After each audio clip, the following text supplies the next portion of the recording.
It's about taking an organization holistically and scaling agile through all the work streams to make the environment an agile environment, be able to work in an agile culture, to get things done in a rapid way, to get the value and the benefits early on.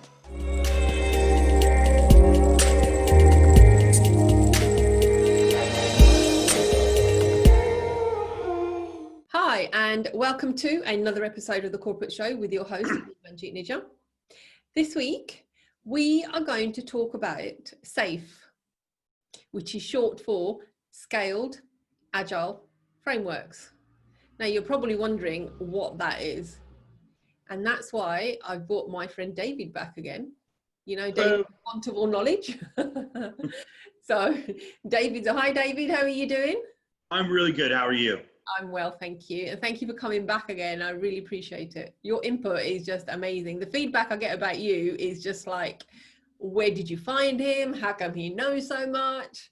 You know, it's brilliant. So I always say I've been thrown under the bus a lot in my career. That's how I know a lot. You have. I know you have from what you've told me. So Scaled Agile Frameworks, what is it? So in a basic, companies that use agile methodologies, so things like agile project management or Scrum, these are agile methods. There is a problem with trying to scale that in an organization. Mm-hmm. Scaled Agile Framework is a discipline made up of lots of different factors, so programs, portfolio, leading and implementing S.A.F.E. They have a new framework, but it's about taking an organization holistically and scaling agile through all the work streams to make the environment an agile environment, to be able to work in an agile culture, to get things done in a rapid way, to get the value and the benefits early on. I'm glad you said holistic way, because that's a lot of organizations say they are working holistically, but in reality, they're not. So what is your understanding? When you say holistic, what do you mean by holistic? So, it's interesting. I do this when I do consulting, and I get senior managers, C-class directors, and I say, draw me what your organization looks like. Mm-hmm. And it's interesting when they draw it, they'll draw a bunch of vertical lines. Yeah. And they'll start putting every single function of their business on this horizontal. And what they don't always perceive, and then IT somewhere way over here, usually its own separate thing. Yeah. What they don't always see is that the business is made up of lots of different systems. Mm-hmm. So this is where systems thinking comes in. So for example, your body is a system made up of lots of systems that each of those systems has to work effectively for the body to work. Yeah. So each of those functions is not in a silo. They have to work across each other's boundaries to be effective and efficient for an organization. Yeah, absolutely. What people fail to realize is that the whole business is one big organism as such. IT is a cross section across the whole business. They're a support function. There's not a business and an IT. It's amalgamated into one. And it's the same with our PPM environment, project, program, portfolio. Mm-hmm. They are part of the business, but there's two dimensions to that business. You have your business as usual, and then you have that project environment. They have to work together collaboratively, but they're not the exact same. So it's not, this is your day-to-day stuff. This is these guys need a change. The projects and programs and portfolio deliver that change for the business. So holistic to me is looking at everything as a series of systems, figure out how it comes together. Just like a Rolex watch, if we use a Rolex, each tiny gear, each mechanism, without it, the watch doesn't run. Yeah. But they all have a function. They have to work collaboratively in order to make that Rolex work and to be worth a lot of money. So that's my perspective on holistic. Yeah, that's exactly how I look at it, and I like the fact that you use the body as an analogy, because if you think about it, if you break a bone, or let's take your spine for example, something slightly out of alignment, and you're in trouble. Right? It limits your movement, you're in pain, and what you can and can't do, all of that kind of thing. So as soon as you start looking at the whole thing rather than just the spine, well, what is it that connects to the spine, that keeps you straight, that, your feet, your hips, all of this kind of stuff, everything has to be in alignment in order for you to function as a human being on a day-to-day basis. So your organization is exactly the same. It's got, like, quite right, like you said, you've got all these different systems that help the organization to keep the blood pumping all the way through the different arteries and veins and so on, and the really important parts of the business, to make sure we're able to keep doing what we need to do. Yeah, and I think SAFE is a really good topic. SAFE is a really good methodology, but it's the reason why I wanted to talk about it is because I've had a conversation recently with a lot of my clients that have said, we want to go SAFE. Great. Why is that?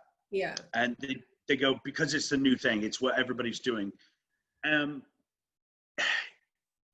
problem with SAFE is that organizations don't realize the amount of work that it's going to take. So this is a culture change, a look at the business, to realize that all areas are part of that business. So I challenge organizations to think about, when somebody's pitching SAFE or when they're thinking about SAFE, trying to get the basics right. So there's a few people that I've pitched against, other consultancies, that have talked about going from a project to a product-based environment. So that means the organization's creating lots of products rather than running projects. Really good in theory, but then you've got companies that don't utilize standards for projects and programs anyways. They're quite immature when it comes to projects and programs. So how would you take a company like that and say, right, let's just get rid of all the projects and everything and alignment, and just everybody creates products? Yeah. You're going to have money burnt all over the place.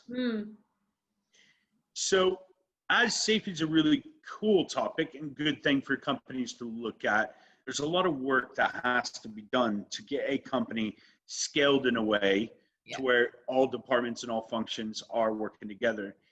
And I think a lot of this takes a culture shift. Yeah. Massively. And is it for every single organization? It could be. It could be. Every organizations could do this, but it's, it's like me, if I want to lose 4 stones, I can't think I'm going to do it in 30 days because that's not going to happen. Yeah. It's going to take me a lot of effort and time and sacrifice and money to be able to do it. But if I'm willing to put in the work, I can do it. And it's the same thing with organizations too. A lot of these sales pitches are really good. I've heard a few of them myself, but to really look at your organization and get somebody who can be realistic with you and say, actually, you guys, there's no way you could do this because it's going to implode your business. Yeah. You need to look at this first, then this.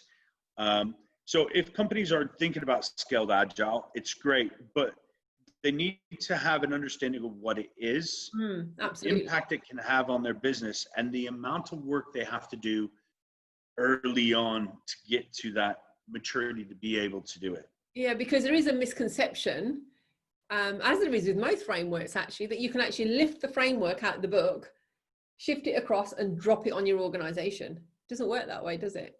No. I always say, if you're going to do that, if you think you're in pain at the moment, you don't know what pain is until you try and fit this exactly as it is into your organization. There's a couple of organizations that have put on the internet.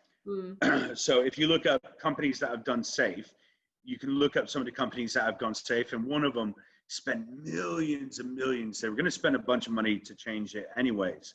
And they decided to go SAFE. Now the CEO even said that the going to SAFE almost imploded the business. If they didn't have the money and the effort and the time, but there was quite a few people that left the business, lost their jobs until they got it right. And then it was like, whoa, that was a really big roller coaster ride. So you have a lot of emotional emotions to deal with. So the emotional cycle of change is going to be quite massive. It's going to be quite big in, you know, putting this into your organization. Yeah, it does. It takes every piece of that organization to have a realistic conversation with themselves to say, in order to make this work, what do we have to do different? How do we have to work with everybody else? So Scaled Agile Framework is a really good framework for companies that want to scale up agile usage. Yeah. But they need to be realistic on where they currently sit and what it's going to take for them to get to that point. And this is what I would consider a business transformation, you know, a good 3, 4, 5 year transformation that companies could look at. So tied into this though, okay, so business transformation, I totally agree with you. So tied into this are going to be a couple of other subjects that you and I have actually already discussed, which is managing benefits and also better business cases. Yep. And you've had discussion about change, lean, all of these topics already. And they all fall under this, that if you haven't done any of that, if you haven't actually thought about any of that, there's no communication in place, then this essentially is, you're setting yourself up for a failure, aren't you? Correct. It's about walking in, and I think this is the good thing about, you know, the show that you put on, is to give people who listen to it a realistic perspective of, not to scare people or ward people off, but to say, this is what it is and this is how you should be using it. Yeah. And that way they can make an informed decision when going forward. And I always challenge organizations, if you want to do something different, start at the bottom. Yeah. Start at the bottom. Put the right measures in place, the standards. And if you get that right, start looking at, right, Agile starting to work here.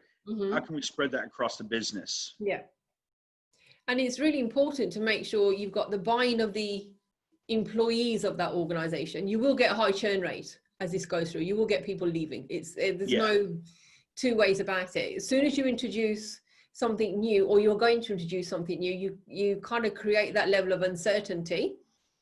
And some people don't like that uncertainty and they will naturally leave. Excuse me. Others thrive on that uncertainty and they will grow with the organization. But it's taking the people along that ride with you, not just dictating to them. So having the right leadership in place, again, is going to be essential. Yeah, and it's also based on the individuals, just like you said. You know, I remember doing a course for 16 project managers, and on the Wednesday, there was a business in London that one of my friends is a senior manager, who's recently moved back to the US, and he said, yeah, you could bring them in, have a tour at how we run Agile, because they run real Agile and it's quite effective.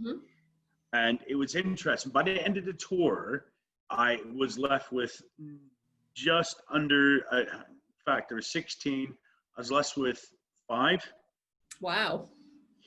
And it's not because the other project managers are bad, because they've worked in such the controlling archaic style frameworks we've been used to, that working in this whole thing seems a bit wishy-washy. It's wait a minute, you're taking control. And they, you know, one of the project managers says, I couldn't deal with this. You know, it's just too, I'm used to having all the control, all the power, and telling people what to do. And, you know, and he said, I'm not against giving Agile a try, but it's just a little bit too soon, too new, too fast. Yeah. So I guess my challenge for organizations are to really think about why you're going to do something. Have a good plan on what you need to put into place to enable that to happen. And then have a look at S.A.F E. Have a look at how you can make your organization more adapt to change in today's competitive environment. And that's really important to see where you are. You actually need to kind of like benchmark yourself against your competitors as well. You know, in order for your organization to thrive, you need to A, know who your competition actually are, and B, where are they? How far ahead of you are they, or behind you are they, or are they just like neck and neck with you? You want to have some sort of differentiator which, you know, pushes you just over the finish line compared to your competitors. I also tell people, and this is when I do coaching, I tell people to benchmark yourself against yourself. Yeah. And it really throws people off. They go, well, I'm different today. Great. Are you a better different or are you a worse different? Yeah. Well, I know more. Great. Just because you know more, doesn't mean do you think better. 3 years ago you would have been better, or do you think you're better now? And it's interesting when people benchmark themselves against the competition, and then they benchmark themselves against themselves. Yeah. It so much more to think about. There is, because if you're benchmarking, let's say me and you, I could benchmark myself against you. Now there's some subjects I know X amount more of than you do, and vice versa, because of the fields that we both cover. But as soon as I start looking at, okay, so I'm benchmarking, where do I want to go? So where am I right now? What else do I need to do? How much more do I need to do? You know, where the investment going to come from for me to do what I need to do, and so on and so forth. And there's a lot involved in, you know, doing a SWOT analysis on yourself. Yep.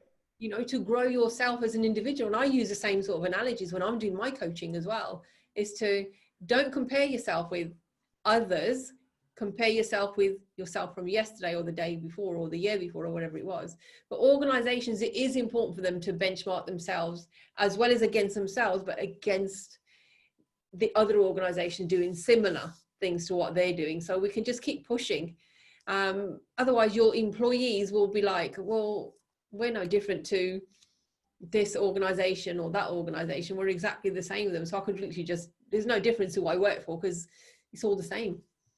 So, you know, it's interesting you say that, because one of my friends, I was having a chat with him actually about a couple of weeks ago, and he had the opportunity to go sit on a training course. Something he wanted to do a couple of years ago, didn't get the chance. And then a chance came up and he was like, I'm not really that bothered now.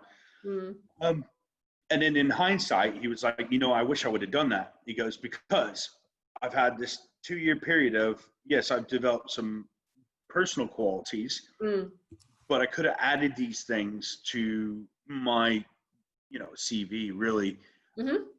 And I should have, but I didn't. Yeah. So when you benchmark yourself against yourself, you kind of look back and go, great, I've added these personal qualities, but did I add any professional or business or technical? And it's true, you have to grow. There has to be growth from a personal perspective and a professional perspective as well. I suppose that's what S.A.F. kind of takes all that into consideration. When you're going to put S.A.F. into an organization, you've got to look at how does the organization grow? But then going back to what you said right at the beginning, which is all the different mechanisms within the organization, how do they grow? And that's it. And they're safe for you. That's exactly where we need to finish then. For today. Well, thank you for having me, Manjeet. Again. No, thank you again for coming on board. And I think you're going to be coming up on a future episode as well. So keep watching out for David. He pops up all over the place. So thank you everybody for watching. And remember to like, subscribe and share with those people who are thinking about maybe we should introduce S.A.F. into our organization. If you need to know any more, then please do, you know, add your comments, and then Dave and I will come back to you. But also remember to hit the notification at the top, so when the next episode comes up, David, your favorite person who's been on the show, he might be there again. So you'll be able to see him again. So take care, and I will see you next time. Thank you.